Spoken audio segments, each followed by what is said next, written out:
السلام علیکم ورحمۃ اللہ وبرکاتہ۔ ایک مرتبہ حضور اقدس صلی اللہ علیہ وسلم نے نماز کا ذکر فرمایا اور یہ ارشاد فرمایا کہ جو شخص نماز کا اہتمام کرے تو نماز اس کے لیے قیامت کے دن نور ہوگی اور حساب پیش ہونے کے وقت حجت ہوگی اور نجات کا سبب ہوگی، اور جو شخص نماز کا اہتمام نہ کرے اس کے لیے قیامت کے دن نہ نور ہوگا، نہ اس کے پاس کوئی حجت ہوگی اور نہ نجات کا کوئی ذریعہ۔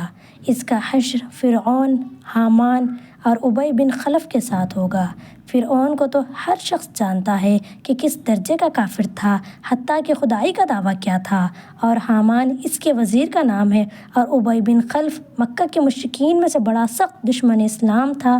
ہجرت سے پہلے نبی اکرم صلی اللہ علیہ وسلم سے کہا کرتا تھا کہ میں نے یہ گھوڑا پالا ہے، اس کو بہت کچھ کھلاتا ہوں، اس پر سوار ہو کر نعوذ باللہ تم کا قتل کروں گا۔ حضور صلی اللہ علیہ وسلم نے ایک مرتبہ اس سے فرمایا تھا کہ انشاءاللہ میں ہی تجھ کو قتل کروں گا۔ احد کی لڑائی میں وہ حضور اقدس صلی اللہ علیہ وسلم کو تلاش کرتا پھرتا تھا اور کہتا تھا کہ اگر وہ آج بچ گئے تو میری خیر نہیں، چنانچہ حملے کے ارادے سے وہ حضور کے قریب پہنچ گیا۔ صحابہ نے ارادہ بھی فرمایا کہ دور ہی سے اس کو نمٹا دے۔ حضور صلی اللہ علیہ وسلم نے ارشاد فرمایا کہ آنے دو۔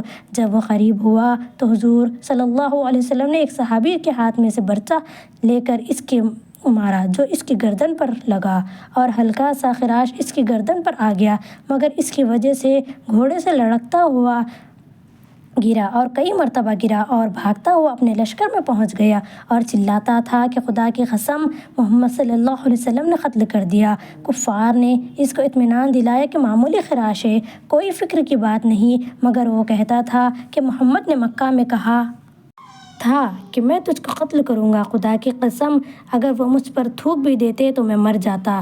لکھتے ہیں کہ اس کے چلانے کی آواز ایسی ہو گئی تھی جیسا کہ بیل کی ہوتی ہے۔ ابو سفیان نے جو اس لڑائی میں بڑے زوروں پر تھا اس کو شرم دلائی کہ اس ذرا سی خراش پر اتنا چلاتا ہے۔ اس نے کہا تجھے خبر بھی ہے کہ یہ کس کی مار ہے؟ یہ محمد صلی اللہ علیہ وسلم کی مار ہے۔ مجھے اس سے جس قدر تکلیف ہو رہی ہے، لات اور عزیٰ دو مشہور بتوں کے نام ہیں، ان کی قسم کھا کر کہتا ہے کہ اگر یہ قسم سارے حجاز والوں کو تقسیم کر دی جائے تو سب ہلاک ہو جائیں۔ محمد صلی اللہ علیہ وسلم نے مجھ سے مکہ میں کہا تھا کہ میں تجھ کو قتل کروں گا، میں نے اسی وقت سمجھ لیا تھا کہ میں ان کے ہاتھ سے ضرور مارا جاؤں گا، ان سے چھوٹ نہیں سکتا۔ اگر وہ اس کے کہنے کے بعد مجھ پر تھوک بھی دیتے تو میں اس سے بھی مر جاتا۔ چنانچہ مکہ مکرمہ پہنچنے سے ایک دن پہلے وہ راستے میں ہی مر گیا۔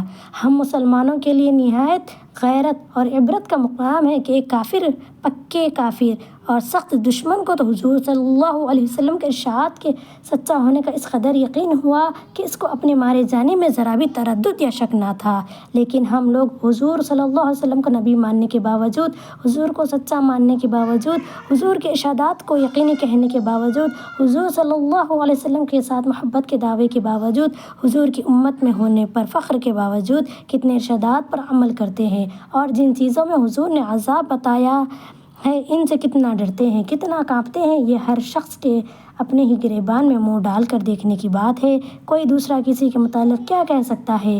ابن حجر نے کتاب الزواجر میں قارون کا بھی فرعون وغیرہ کے ساتھ ذکر کیا ہے اور لکھا ہے کہ ان کے ساتھ حشر ہونے کی وجہ یہ ہے کہ اکثر انہی وجوہ سے نماز میں سستی ہوتی ہے جو ان لوگوں میں پائی جاتی تھی۔ بس اگر اس کی وجہ مال و دولت کی کثرت ہے تو قارون کے ساتھ حشر ہوگا، اور اگر حکومت و سلطنت ہے تو فرعون کے ساتھ، اور وزارت یعنی ملازمت یا مصاحبت ہے تو حامان کے ساتھ، اور تجارت ہے تو ابی بن خلف کے ساتھ۔ اور جب ان لوگوں کے ساتھ اس کا حشر ہوگا تو پھر جس قسم کے عذاب احادیث میں وارد ہوئے ہیں ان میں کوئی شک نہیں ہے۔